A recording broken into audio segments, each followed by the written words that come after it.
Alright, we can finally talk about awards movies. This is probably going to seem a little rushed. Hopefully that's fine, because we're starting that Golden Globe prediction video in like an hour or something, so I gotta kind of speed through these five things, which I'm not very good at, but we'll see what happens. So, we're going to start with Vice, which, of course, was this big follow-up to The Big Short that Adam McKay is doing, and this whole sort of political area that he's been in with all the... Well, he's sticking with kind of the same actors, not just that he has before, comedy-wise, like Steve Carell, but also sticking with the more serious actors like Bale. Um, and the thing here is that he had built up that this one, like, The Big Short kind of seemed to go back and forth between comedy and drama, just given its approach in general. But I really specifically remember some time ago he had talked about the fact that this was going to be like pretty much a straight drama, or at least that's the way that he saw it. But it's still being promoted as a comedy. It's still running for comedy at the Globes and all that. But yeah, because I think there is a bit of people aren't quite getting what they expect because of that, and I think that's kind of doing it in a little bit in regards to how people see it. But at the same time, it does feel like there is definitely a tone issue. Like you could kind of see him flirting with that in The Big Short a little bit, but for the most part, The Big Short, landed on its feet. But I do think that there is, because another problem that seems to be happening here is that this feels less like it's a structure and style that suits this story, and more just like it's McKay basically getting himself stuck in some sort of style. Like it's basically like he's forcing a signature onto himself. Um, and like I said, that can like really be, really flip flop the tone in a way that doesn't really land right or feel right. Because we were all packed in a small theater, obviously, but there were quite a few people in there, and I could just sense the entire movie just like a sort of awkwardness. Like the crowd really was not really sure how to take what they were looking at. Like, take for instance how I said it actually does more or less feel like a drama and like a biopic and all that. Because when it starts, before we even. There's like 10 or 15 minutes before we even get the opening title sequence, where it's jumping back and forth between, like, his young life in the 60s, where his relationship with Amy Adams is almost falling apart until she finally kicks him into gear and says, straighten your life out. Cutting back and forth with 9/11 happening. And so when you get to this point and you realize and you see this setup and you see kind of his very very slow rise to power, there's not a whole lot as far as the comedy element goes. But then about what must have been 40 to 45 minutes in or something, we get this huge joke which played to total silence in my theater because it's the whole thing. We've seen it a couple times before and stuff like the SpongeBob movie and Man on the Moon and stuff like that. But this joke where we get the fake ending, where it plays up like Cheney and Lynn have reached this, final moment and they'll live like happily ever after. His company's booming, she's doing whatever. And then it says they never went into politics again, and literally the real credits start to roll, and this joke really commits. Because the credits go for what felt like a long time, and I don't know if it just felt that way because the audience wasn't reacting to it like at all. Being this town, I kind of thought people would have believed it. But it goes so far as to do like the fade to black behind the credits and everything before Bush calling cuts it off. And like that's funny in itself. It's a funny idea, but given the style of the movie up to this point, it does seem like it's so out of place, like tonally. Like if the whole movie had a sort of comedic tone up to that point, instead of just these every now and then there might be a funny line or something. To just go that grand with a joke and go like commit to it that much is just like it's really hard to tell if there were times where he felt like he was making a different movie than other times throughout it. But as far as like the performances go, obviously that's going to be the standout factor. With Bale proving once again that like it's not just a gimmick that he's always doing the weight loss and weight gain and being covered in makeup and all that. He does, like, it is one of those cases where he's, I mean, I don't know that I could say I thought he, like, disappeared. You can kind of always see Bale in there. But even so, then again, that could just be how recognizable Bale is in general now. Like how I said, you can kind of even see his face when he was Bagheera and Mowgli, but still, it is really, really great stuff. And any and all nominations are definitely earned. I know there was the whole thing about how you can, like, whenever any movie is made about any certain figure, there's always people, like, already with their pitchforks out saying, oh my god, you're going to glamorize him, you're going to humanize him. And it doesn't really, because it's one of those cases where there are moments for sure where it does seem like he is quite humanized, especially the scenes with his family and the way he, deals with his daughter coming out and all that. And it's more so Lynn. Amy Adams is like really good here, and it does have like award winning like all over it. Like I'm sure she's gonna start giving Regina King a run for her money in regards to award wins, starting next Sunday probably. But the thing here is that it is kind of like you can sort of see like it's one of those performances that's like a little bit mechanical where you can actually really see it working and you can tell like she knew what the big scenes were going to be and all that, but there are some moments that are a bit more subtle, like the scene when their daughter comes out and she's looking at her daughter Anne Chaney and saying this is going to be so hard for you. And it's like the way she delivers that, and how you can take it both ways. How she's saying, oh, daughter, this is going to be so hard for you having to, deal with this and the way people are going to react to it. But maybe possibly more so to Chaney saying, oh, politically, this is going to be so hard for you. So it's like, it's really hard to tell there where, like, loyalties lie and all that. But even so, those moments, if you're worried about that sort of thing and you do want to see just nothing but, nothing glamorous whatsoever, when we do get those moments where it does seem like, Channing actually does act humanely towards certain things, and it does sort of seem like it gives him, like it's trying to show a different side to him than most of the public would see. But there usually will be something to balance that later, and sometimes maybe much later, where you're like, oh, well, maybe he's not so bad because of this, but then there'll be something later that just completely takes that away.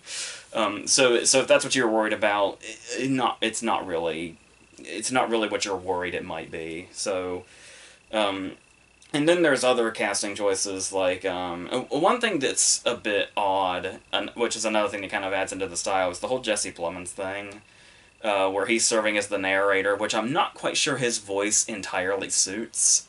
But also the whole idea of having him be like this mystery character, where he sets up at the very beginning, I'll tell you later who I am, but little do you realize it's not going to be till like the very end we find out who he is, and it's like to sort of add that unnecessary mystery to the movie to give it like a whole other thing, just to add another thing to it. It seems like maybe a bit overkill, maybe something we didn't really need, but it's something maybe a bit too distracting, given everything else that's already going on.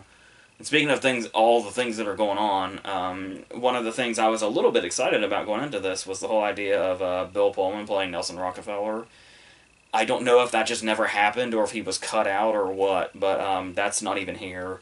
So, and then you also have Sam Rockwell as Bush, which has gotten a lot of press also, and in a Globe nomination. He's not really there that much, which may also have, like, just in general, his lack of screen time may in itself be saying something, like the whole, because he was just more or less Cheney's puppet anyway and stuff like that. But even when he is here, it is one of those cases where I don't know that I say this too much about certain performances about real people, but especially real people I'm like really familiar with, but it does feel less like, a performance and more like it's just sort of an imitation for the little time that he's here, because it's like he's in it for so little. It's like he realized that he wouldn't have to go into it that much, so it's like they just put some makeup on him and he does the voice, and that's about it, more or less. There is the one powerful moment when he's like addressing the country and he's nervously like tapping his heel on the ground, and then it cuts to somebody hiding under a table getting bombed in another country doing the same thing. But it's like that. Like the scenes around him work better than, say, anything his performance might be doing for those scenes. So it's not like that he's bad or anything or like distracting, but it's it's just kind of barely there, really, so there's not really much else to say. As far as Carell as Rumsfeld goes, this is another one of those cases where it's a better performance if you don't know who he's playing. Like if you just weren't aware at all. Like if he was just playing some fictional character. He's actually really good in it. But the thing is it is kind of it's a bit of a distracting casting choice, mainly because of his voice, which he decided to not change at all. And I think the thing that makes that stand out even more, like, it may not have mattered too much, but the fact that the way we're introduced to Rumsfeld in the movie, the first thing we hear is his voice over an intercom, and you immediately associate that with Steve Carell. So like, it's already that in itself has already done him in before we even see him on screen. But as far as just his performance by itself, I did think he was actually really good and kind of showed that whole kind of showing what Chaney kind of aspired to be and saw how, what he could be, and then how that kind of reversed by the end of the movie. So, yeah, I was fine with that for the most part. So as I was saying, it does have, comedic moments here and there, like some of the Carell lines or whatever. I found it interesting that one of the more comedic aspects of the movie is his frequent heart attacks. Like, every time Chaney has a heart attack, it's actually more of a comedic scene. And actually does, interestingly enough, work in that sense. Where, like, it's one thing that actually doesn't feel that out of place when they kind of tried to throw some comedy into it. Um, but still, there are, like, the really stylized moments, like the whole Shakespeare scene or whatever. But you do have stuff that does sort of bring back, like, you kind of think how much exactly is it like The Big Short, where you, especially when you have, like, the people coming in and explaining things like Margot Robbie or Anthony Bourdain or whatever. But there's, like, the one scene with Alfred Molina as the waiter. It's pretty much like the one scene that I was thinking you could, like, take it right out of The Big Short and just put it in this. Every now and then going into it, I was expecting the Led Zeppelin song to start playing, but apart from that, like I said, it just kind of feels less like it's exactly like The Big Short and more just like he was way too consciously trying to make it similar to The Big Short. And it just sort of turned into this weird thing on the way. Especially with the edit. The editing is a lot more weird in this one. Like, sometimes it feels like, sentences are cut off halfway through or scenes are cut off halfway through.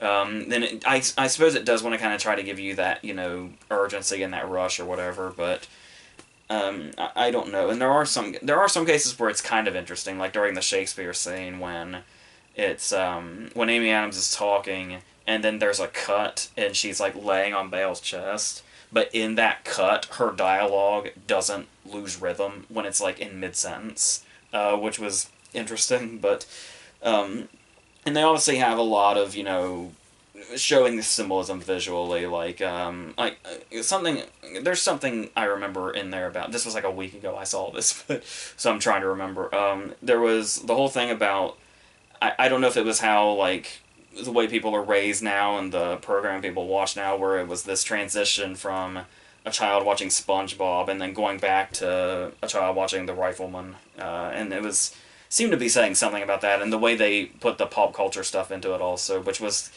I'm thinking was something on the lines of, like, sort of like what the partial point of Donald Glover's This Is America video was, where it's the, well, all the bad shit's going on, people are distracted by what's right here, and, dancing and all that, so showing the, like, late 90s, early 2000s commercials while all the bad shit is going on, something like that.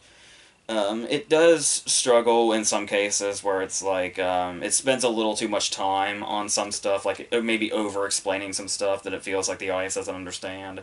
But then there's other stuff that you could probably use a bit more explaining that they just kind of throw at you and then run away and do something else. Like I said, the way it's like constantly cutting around, and sometimes it feels like in the middle of scenes, can be just really throw you off. And there's also a lot of like startling cuts, weirdly enough, mainly with like the war scenes and all that, which is nice that it's not like, turning away from that or trying to like water that down in any way. But it still feels like so bizarre tonally. Like, so, like, just anything, whether it be a comedic scene or a war scene or a totally dramatic scene or whatever, or scenes with his family even, like, it almost feels like a different movie every new scene, and I don't know, like, it's one of those things where it's, when I was watching it, I think I was just more trying to make sure I kept up and was able to put it all together. And then in retrospect, I'm starting to realize just how all over the damn place it is, and how it's I don't know, but yeah. But even so, the performances will take it a long way, and there are some like truly great moments in it for sure. But overall, I do think that he could probably settle down and maybe try to kind of, organically find a style as opposed to almost trying to force it on himself, is what it felt like this movie was doing. So yeah, but like I said, there is enough to like here, but I do totally get the sort of divisive reaction it's been getting throughout. Like you hear divisive reaction about a movie like this, and you probably immediately think it's politically motivated. I could see just in general this movie being divisive, just sort of by its style and just the way it is in general. So yeah, there is that. And then there's the whole mid-credit scene that's got everybody kind of pissed off. But I was watching it, and it does seem like, I mean, it is awfully blatant and, like, on the nose, but at the same time, it's like, I feel like if people get that pissed off about the mid-credit scene, it's like, because most likely they probably see themselves in at least one of those people. So, but that's the way that is. So, let's move on quickly to, Green Book, which, finally. So, as far as Green Book goes, obviously there's a lot. I was kind of comparing it to Crash in one of the awards videos, where it was like, oh, the critics are loving it and everybody's just eating it up and it's seen as this big deal. But then if you look at more like individual people speaking, particularly not even necessarily critics, they'll say that it's like, cheesy and corny, and it's one of those white savior movies trying to cure racism or whatever. But I think it's a little, I think that's like way oversimplifying it, but at the same time not simplifying it enough, because this is, the way I see this movie is everybody, whenever there's a movie like this, where it's like basically trying to say something about racism like that, especially when one of the characters is white, one of the main characters is white, and it's sort of like him having to guide him and everything. A lot of people are very dismissive and say the movie's trying to cure racism, and that's stupid. And how is this corny thing thinking it's going to single-handedly do that? I really don't think. That this movie to me is about these two guys just by itself. And that's really all that matters. Like, it's not trying to be some big thing. It's like the complaint people had about Kevin Costner tearing the sign down in Hidden Figures. And it's like, oh, they think they can cure racism because Kevin Costner tears the sign down. That's not what that movie was saying. But anyway, and this movie's not trying to really do that either. At least I don't think it is. I don't think Peter Farrelly, of all people, is setting out to cure racism. He just saw this really great story that happens to be true, and one of the writers is I believe the son of the guy that's played by Viggo Mortensen. And yeah, obviously, Viggo Mortensen's character is going to be this, giant uber racist and all that. He comes home, he finds Linda Cardellini, his wife, being nice to the two black guys that are here to work on something in the house. They're on their way out, so I wasn't quite sure what they were doing. But she offered them lemonade on their way out in the glasses, and she put them in the sink. And Mortensen is so racist, he takes the glasses out of the sink and puts them in the trash. So we know eventually he's going to meet Mahershala Ali and learn his lesson. And it's like, from that standpoint, yeah, I get it. It can be predictable, it can be cheesy, and all that other stuff. But I do feel like this movie has... There's a certain charm that this movie has that just really kind of gets you quickly. Because even right away, I mean, it does seem like... I'm not really sure what kind of crowd I was watching this with, but it was one of those crowds where it was... I don't know if it was nervous laughter or what, but it was one of those cases where pretty much every time Viggo Mortensen said a racial slur, the audience kind of laughed nervously. And it's like, so it sort of gives you the comedic feel that they're plugging it as, like, they're plugging it as a comedy. So it's like, I guess that gives you the feel that people keep laughing gives it that, but... I don't know that that's really the comedic aspect unless you're just sort of laughing at his ignorance in general. But the thing here also is the Ali character, when we do meet him, and he's like on a throne and he wears robes and he has like, servants and all that, but it's like the whole thing of how there's actually dialogue towards the end of the middle, where they kind of go off on each other, and we've realized throughout the movie that when you look at them race-wise, you would expect that their positions would be switched that they're in. Not just their current positions, but where they come from, too. So there is something inherently interesting about that, also. And the way that and obviously it's going to be, you know, a road movie and like a buddy movie, so you do know where all of this is eventually going. You do know that they can't stand each other at first, and then as the movie goes on, they're gonna warm up to each other, and then they're gonna be best friends by the end. And it's that whole thing, and it's like if you don't like movies like that in general, that I could see. But it, like I said, much like Vice, it really just all kind of comes from the performances themselves. Mortensen in particular is really like I almost went into this thinking I feel like this is a character he should have played by this point, or this type of character, but it still kind of felt new seeing him in this fashion. And then Ollie is pretty much like Ollie's one of those cases where it's like I can't even really imagine anybody else playing this part. It's almost like it was tailor made for him. And then just that back and forth, but I can see that like I know some people went into this very concerned, specifically because Peter Farrelly's name was on it. The guy that made Dumb and Dumber, Kingpin, There's Something About Mary, Me, Myself, and Irene, all those. So it's like, how is that guy going to go into this? But Ollie was doing one of the roundtables recently and actually brought up something really interesting, which was, this was his first venture into drama at Peter Farrelly's. So it was like working with somebody that was having a debut film, yet at the same time had 25 years of experience in making movies in general, which I thought was a really interesting way to look at it, and actually does sort of come through in a way, because it's not like... Because obviously with the Farrelly name, you expect some sort of vulgarity or something, or some sort of insensitivity, whether it's funny or, you know, not, but that's... You don't really get that from this at all. And like what's funny also is you look at those movies like, you know, Dumb and Dumber and Kingpin, and like they're also road movies like this. So there is some experience there, at least in the setup. The subject matter is a different kind of thing though, but and there is something about the Mortensen character though, because it does seem like right up front, like when he throws the glasses away and all that. And I was actually getting to this, and then I got sidetracked when I was talking about the way the audience was reacting to him. I was getting the vibe that we were really just not supposed to like him much at all. But the thing is also the way that he sort of interacts with his family, where you kind of get to see these different sides of him, to where when you see him interact with like his wife, it's really not that surprising, or shouldn't be that surprising if the characterization is good enough later, that this guy does have, you know, a full heart for everything after all. So when we see, like, you know, the loyalty to his wife, like how he makes a joke early on about how, you know, there'll be, you know, a bunch of women around when they're going around, and the fact that, you know, Pittsburgh is called Titsburg because of all that. But at the end of the day, there is this really loving loyalty to his wife. He kisses her picture goodnight every night. He wants to write her, like, really romantic letters and all that. Which obviously he does need all these help for, but it does eventually get more and more sincere as it goes. And it was always kind of in him, he just couldn't articulate. Like, he has terrible grammar and everything.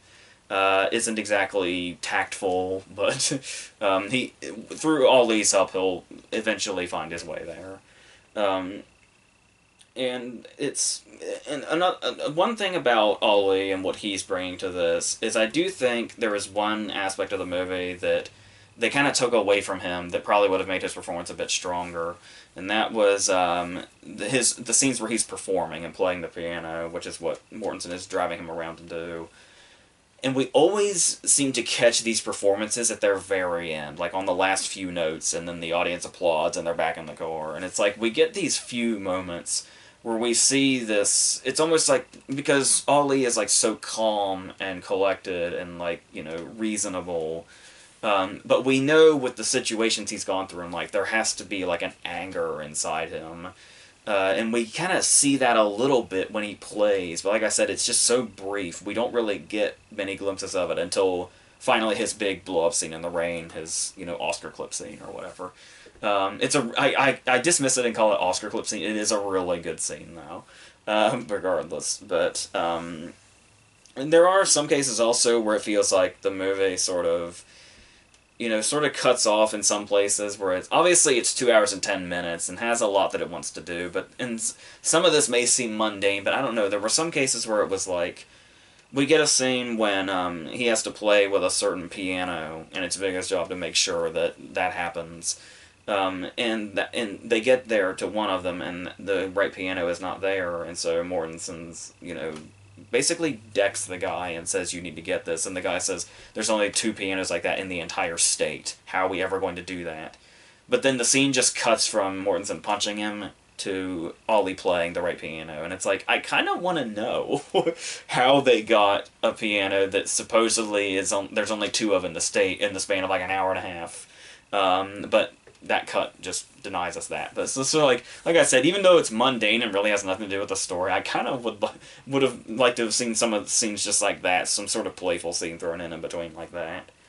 There are some of those moments, like the moment when Mortensen like keeps the pen is just really funny to me, even though it's like really brief and means nothing. But and obviously, I was talking about the whole switch stereotypes thing. There is the kind of thing also where despite the heavy subject matter, they do play up some of those moments as comedy, like the fact that he may not fully trust Ollie despite his, obviously, whatever, just his nature in general. So there's the moment when Mortensen pulls off to the side of the road to use the bathroom, and he like comes back and takes his wallet off the dashboard just in case. And so stuff like that where it's like I think it knows how heavy its subject matter is, but it does feel a freedom enough to be able to make some comedic situations out of it like that.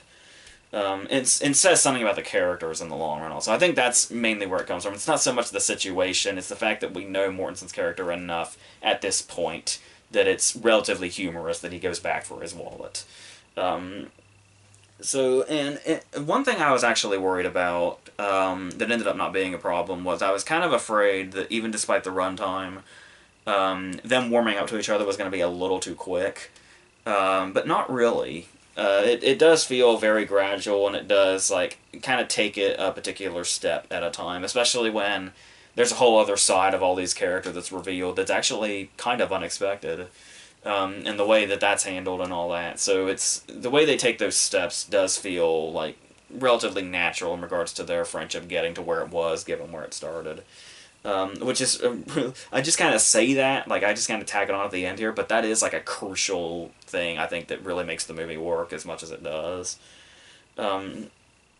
So yeah, it is one of those movies that's going to play well to a crowd and all that, and I'm sure people will see it as that thing where it's like they see it as an easy way to, like, it does seem almost like a bit safe given its subject matter, but where like it's not as hard hitting as it certainly could be. But I think just in general, it's not really that kind of movie. Like you can tackle that subject matter, and I don't know. This is all kind of a slippery slope, but it's. Yeah, I don't feel like this particular movie has to totally be that. But like I said, it does feel like it's a bit softer than it probably could have been.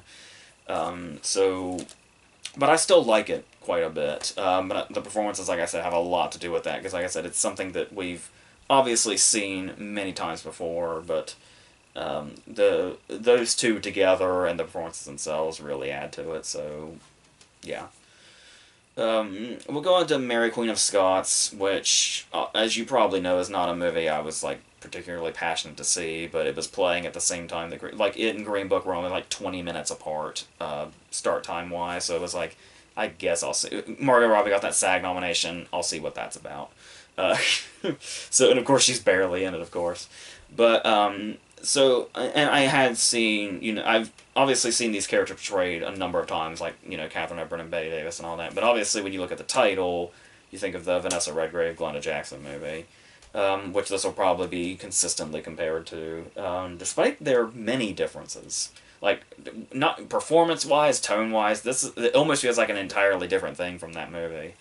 This one's certainly much more stylized for sure. So it kind of gives it more of a modern feel, which is probably, the intention. So it has that. But at the same time, like when it starts at the beginning here, and we're seeing all this build up and all this starting, all this startup stuff. It almost does feel like watching a trailer, basically. Like there's a lot of information. Like the whole opening 10 minutes of the Vanessa Redgrave movie is just in text in this, and we just jump right ahead. Um, and then it kind of sets up this odd tonal shift where the opening scene is Mary getting off the boat, and it's like this close up of her, and it's this really nice shot that just goes right into her puking because she was just on a boat, and it's like, oh, is that supposed to be like a comedic moment at the very start? I don't know. Or maybe Apatow has ruined me, and I think every time somebody pukes, it's supposed to be a comedic moment. I don't know anymore. But going on that, really the main thing that stands out about this, because it's obviously a story that we know, and it is like a relatively thin story that actually it sets itself up to be, you could take this little thread of story and make something, really great out of it. But this movie seems much more concerned about how it looks visually,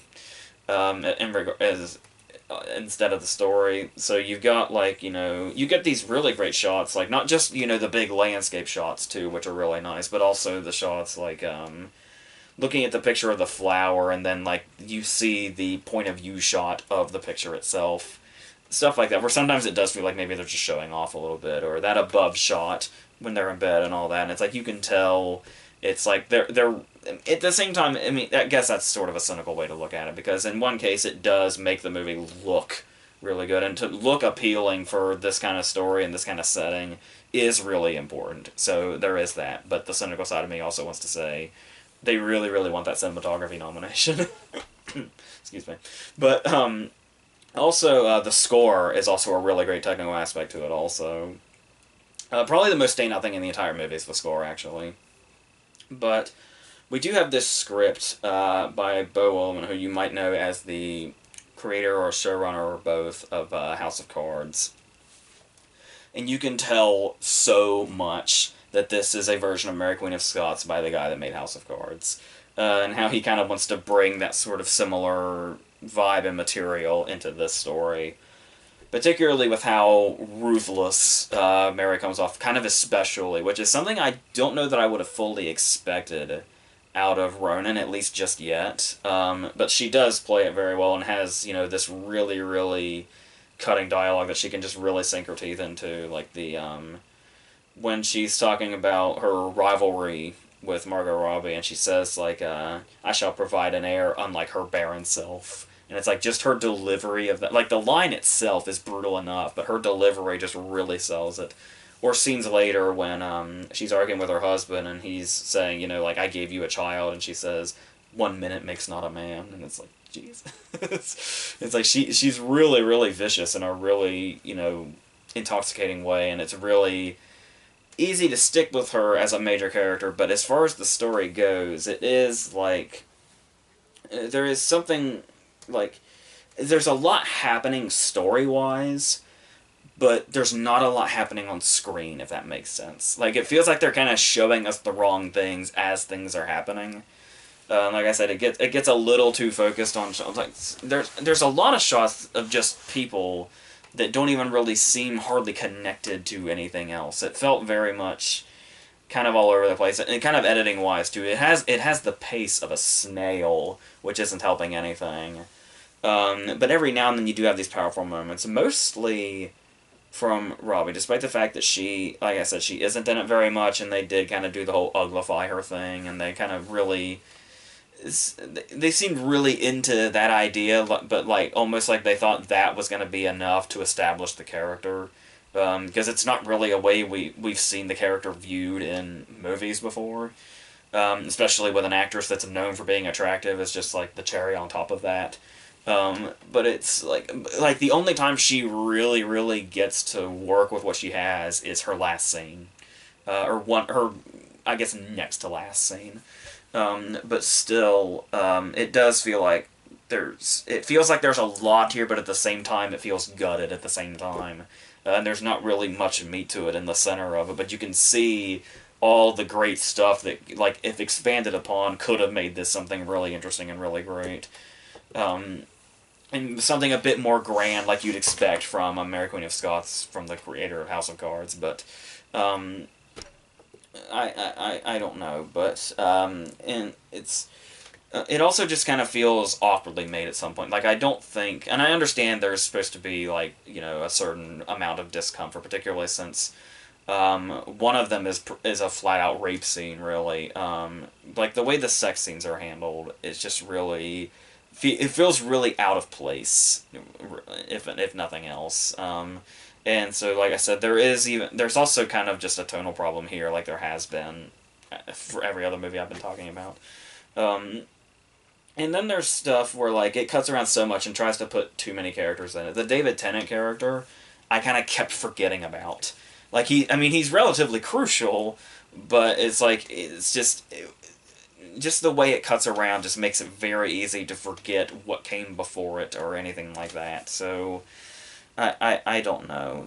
And so really the main thing driving it is the relationship between Ronan and Robbie, despite the fact that they hardly share any screen time. I know, like, I think history was supposed to say that they don't have any screen time at all, but it does make for a great dramatic point, which is the point of a movie, by the way, to be dramatic regardless of that, and to make these moments like this. And it's the way where you really establish that, where it's like they felt so connected up to this point because they're so driven by the other, that when Ronan finally says at the end, your voice is not what I expected, it just kind of really kicks in just how distant they actually were up to this point. But apart from that, like I said, it does feel like just a lot of the meat that feels like it should be here is just missing. So like I said, I don't know if that's just how I feel about the genre in general. I wasn't getting as much out of it as others probably will. But yeah, I just kind of feel like something's missing to it. But there are decent things in there for sure, mostly regarding the production values. So yeah, I do really like that score too. So there is that.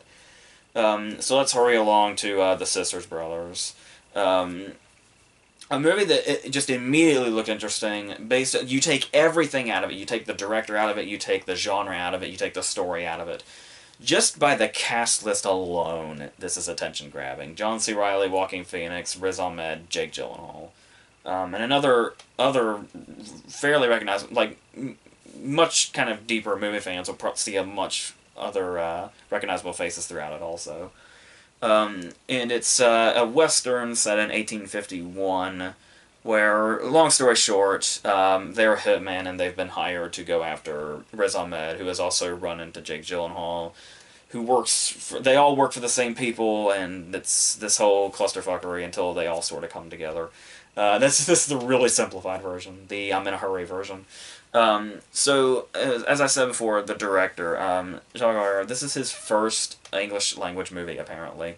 Because we know him for stuff like, A Prophet and Rust and Bone and all that, but he's been a writer for a long time.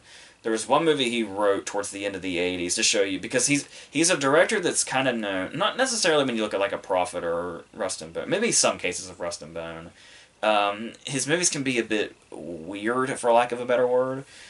He was the co-writer on a movie in the late 80s called Baxter, about a murderous dog looking for an owner, and the movie is told from his perspective with the dog's voice narrating. And it's really fucked up. And so that's sort of weirdness is kind of brought into this a little bit, despite its supposedly straightforward storyline, where it seems like not a lot would be happening, but yeah. So you have Riz Ahmed and Jake Gyllenhaal meeting, and of course you immediately think, Riz Ahmed, remember the last time you trusted him, what happened? But there is something here that and they kind of go back and forth in the whether they trust each other or whether they don't thing, which is kind of interesting. If there is one problem here, I do think that Gyllenhaal is kind of, I've seen a lot of praise for Gyllenhaal. I think he's kind of, maybe not miscast, but oddly cast. Like, he certainly would not have been even my fifth choice for this part. But he does do something and I think a lot of that is the already established chemistry between him and Riz Ahmed, having worked together before. And that kind of carries over into this also. Even though they're totally different roles, like, the chemistry is still there, and that's really important for these two characters. But speaking of chemistry, the Sisters Brothers themselves, Joaquin Phoenix and John C. Reilly, just a very interesting pair right out front, especially when you look at like their Paul Thomas Anderson backstory sort of gives you this idea of, yeah, they kind of go perfect together. But then there's also the whole idea of like, and maybe this is just me, but every now and then I kind of got, like, not often, but every now and then I kind of got the vibe of like a sort of like a Western version of Easy Rider, when we were just kind of with them and the stops they would make and all that, and the way they would sort of like interact.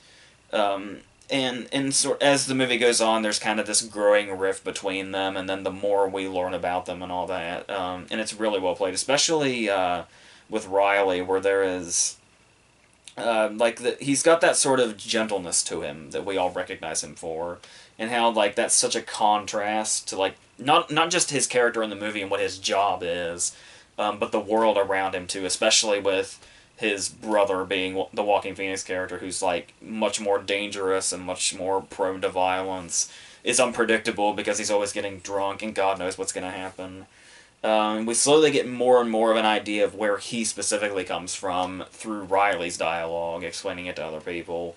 And this whole thing about how it's like this vicious circle of how, you know, Joaquin Phoenix's character goes around killing other people, and then those people's families come after him, which is why Riley's really even in this at all, and it's...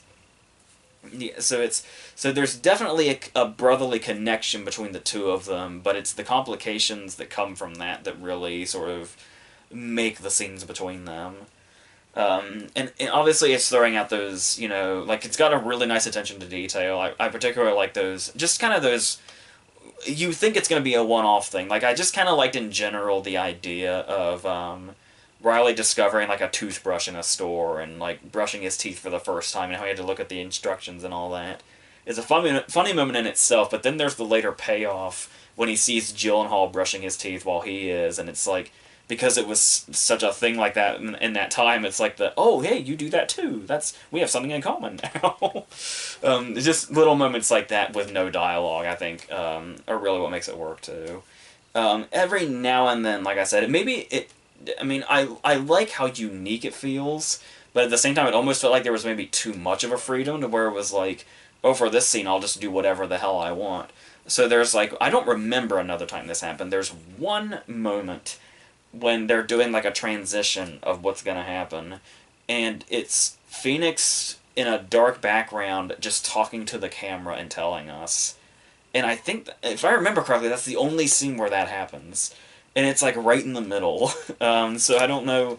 So like I said, if anything, the movie does have a unique feel. And that is great also because when you see like a foreign director doing his first English language movie, you kind of think, where is he going to get lost in the shuffle? Where's his vision going to get, you know, taken over and all that? You never really get that feel. It does feel like a director's very unique vision through the whole thing, more or less, without hardly any compromise, if any at all. Though, once it gets to like that last half hour or so, which comes relatively quickly, I was surprised by how well-paced it is. Like, it does not feel the 2 hours that it is. But when it does finally get to a point to where it's going to, I mean, just inevitably, there's gonna be some sort of tragic turn. But the thing about that is that it feels very sudden and anticlimactic when it does happen. And then everything that happens after that, because there is, I mean, you could say there's a number of turning points, but there's a specific one with like half an hour or 25 minutes to go. And so after that happens, that entire last 25 minutes to half an hour just feels so rushed. Like, everything just feels so sudden as it happens. Like, it's just trying to end as fast as possible. Which is so odd and, like, you know, jarring when the flow up to this point, the first hour and a half, has been so sort of smooth at this point. I've heard some people complain that they think it's too slow, but I didn't feel that at all. I felt like it just went right by, and had a really nice flow, but, I guess, you know, with, you know, editing here and there, I could maybe see some problems there, but, yeah, and I do think, you know, with this cast and with the director, I think I was expecting something maybe just a bit richer, I guess. But a movie like this, and with this setting, it's like when you see not just a unique movie by a unique director, but the Western category is also kind of a really interesting place to put that also. And like I said, with this cast that you can't fail with, all sort of interacting, I kind of wish probably more so than they do eventually. Like the way they're parallel stories for a while, but then eventually, But yeah. So I think this is another one of those movies where I'm actually liking it better as I think about it. So because when I came out of it, it was kind of like, yeah, that was fine, but I think it was just because the ending, like, really, the last half hour or so, like, really threw me off. How it was so like, let's just hurry up and finish this. Um, but yeah, I think I do like this in the long run, and like, it's always nice to find like a unique Western, but yeah, this kind of took that to a whole other level with all the other ingredients. So yeah, so let's end on Mid90s, Jonah Hill's directorial debut. I almost said writing, but obviously he's done a lot of that. And it's from A24. I really like the setup of the A24 logo being made in skateboards and all that. And so the interesting thing about this was seeing where Jonah Hill was going to go, because I think I heard him say something like the acting thing just kind of happened, and how being a writer-director was kind of what the main idea was when he went into this career. And so obviously with all the people he's worked with up to this point, it's almost like it was like meant to be, that he was going to do the acting thing first and get to work with Scorsese and the Coen brothers and all these others, and then eventually get to do this. So when he did do this, he got, I think he said he had like a 3 or 4 hour conversation with Scorsese, and then he had a long talk with Ethan Coen at some point to prepare going into this and going for this job.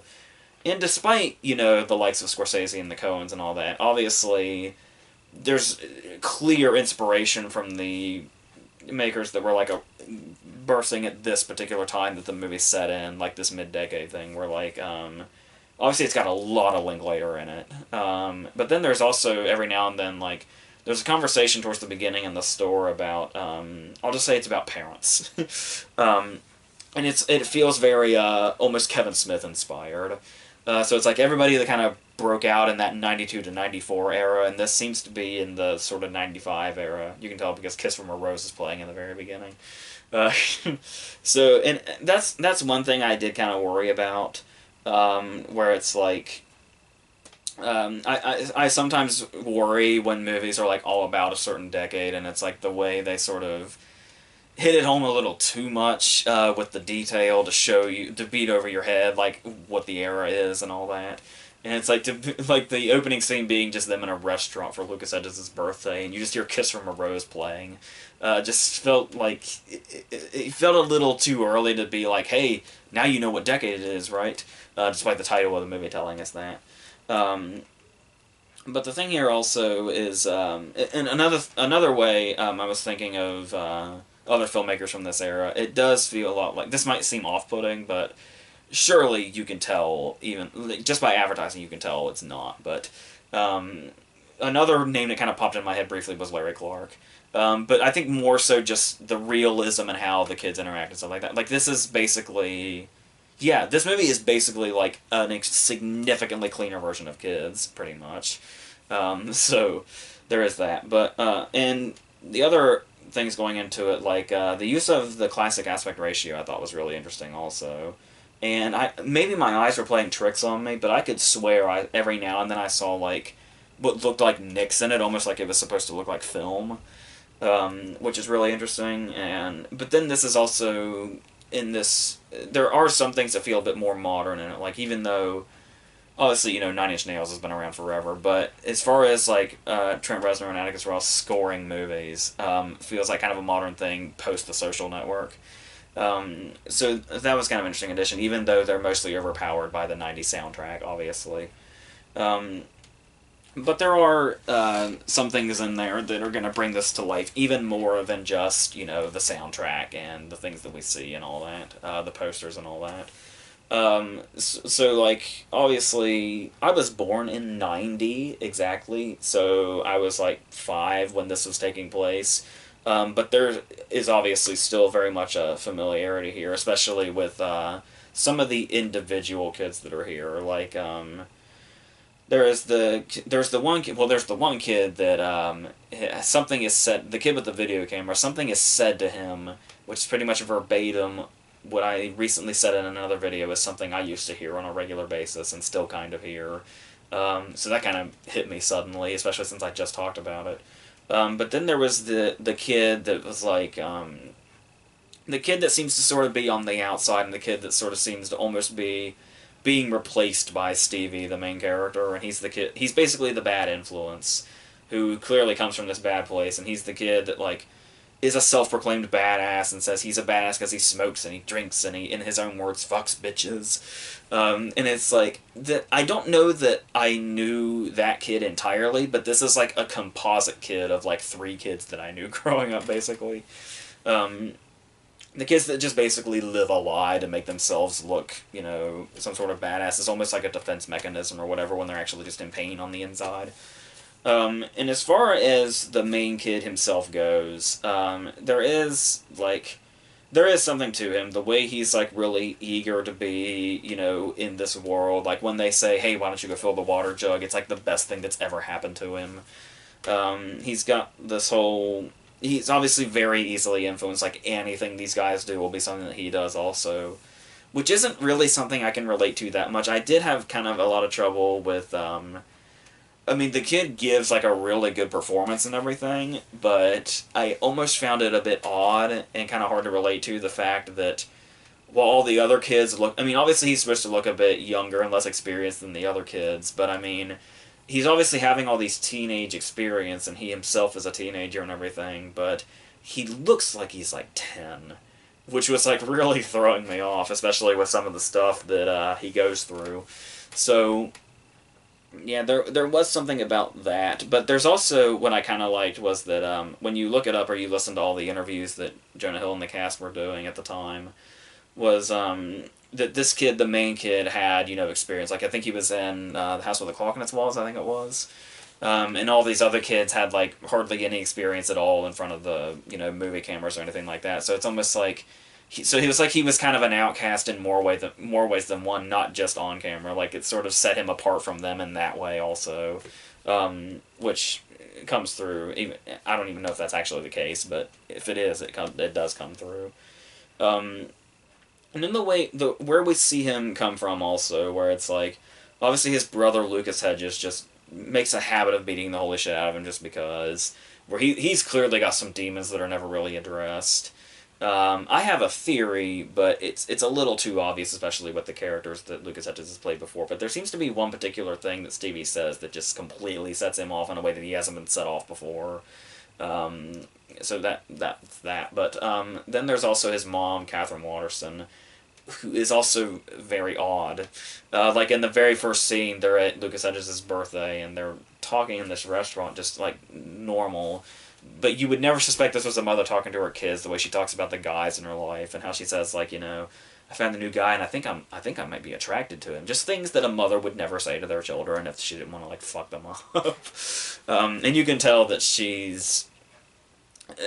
yeah, she was clearly thrust into motherhood without being prepared. She even says, you know, like, oh, this is your 18th birthday. At my 18th birthday party, I was breastfeeding you. And it's like, but she's not, like, aggressive or anything. She's just weirdly casual about it, which is almost worse, I think, because it's, like, normalizing the sort of weirdness of it to them. So, and as I was saying about, one performance that really does stand out here, though, is Lucas Hedges, who I've been, you know, building up and praising for a while now, but what's really interesting about this is, like, the brutal character he's playing, and how usually we know him for having, his characters for having, like, a sort of fragility to them. And what I found really interesting about this character was how he still does, eventually, and we can kind of see it progressively as it goes, but in kind of different ways in the different situations that he's put in.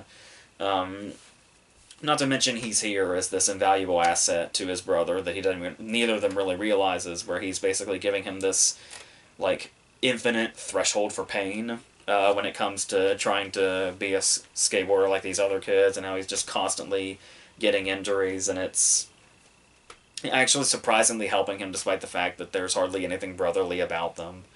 Like, the scene where they're playing video games is almost like they're still fighting, but the fight is so just indifferent and calm, and it's like they're still, like, doing something and spending time together, even though they clearly seem to not be able to stand each other. There is like a really interesting relationship there, but the whole movie's point seems to be to not go too much into stuff like that and more or less just kind of observe. So there's not a whole lot of explaining of pretty much anything. You kind of just have to take what you see and make, I guess, your own assumptions about it. And every now and then there's scenes like Ray is a really strong character, the guy that's kind of like the more mature sort of leader of this group, the one that's like the most influential to the other kids. So there is a scene where he gets like a monologue about his backstory and all that. But it is interesting we get the backstory of like a side character and like more backstory than we get about the main characters, like the main family. Is really interesting. So there are moments also though that are like extremely chaotic and extremely loud, and while they do feel mostly authentic, they do go to show that I do think the movie works better when it's like more quiet about itself.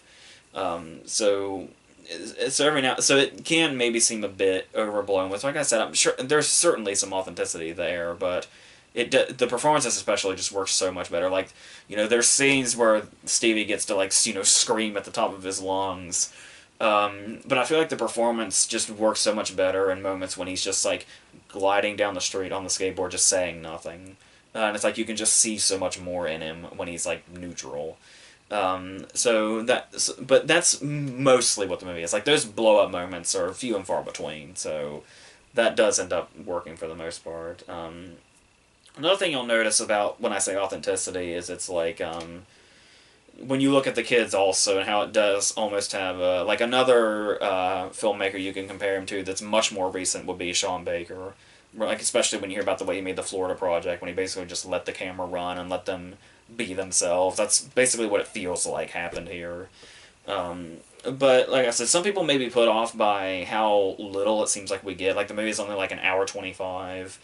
And it feels like, much like the decade it's portraying, like we're just kind of getting a sliver of the middle of it, where we don't really know what came in before and where a lot of these people come from, and we don't really know which direction they're headed. Once again, we can make our own ideas, but who's to even say if they're even close or not? But that's really all we can do. So it is very nice for a directorial debut, and you can tell that it does come from like a really personal place. I heard Jonah Hill saying something like he felt so vulnerable knowing that the movie was out there now and that people were going to be judging it, and it's like that's just kind of immediately that makes me want to not be like particularly harsh on anything about it because I like kind of feel that pain a little bit. So I do. There are some cases where I feel like it's maybe a bit too I don't know if indie's the word I'm looking for, but it does feel like the influences kind of take over a little too much to where it doesn't necessarily quite feel like its own thing just yet. But as a debut, obviously you're going to always be bringing influences in, and that's what better influences to bring than those people I mentioned. So yeah, so you have that. So alright, that's going to be in this. I don't even know if this will be up before we do the Globes thing, hopefully, but, and then I'll do the verses, like, right after we do the Globes thing, and we're just all going to happen here at once, and then this year will be over. So, and then we'll figure out what the hell we're doing. So, hopefully more awards movies come, and we can keep doing this for those. I know The Favorite and If Beale Street Could Talk are supposed to be coming to the theater where I saw Green Book and Mary Queen of Scots, so hopefully that happens. So, yeah, until all that, that's it.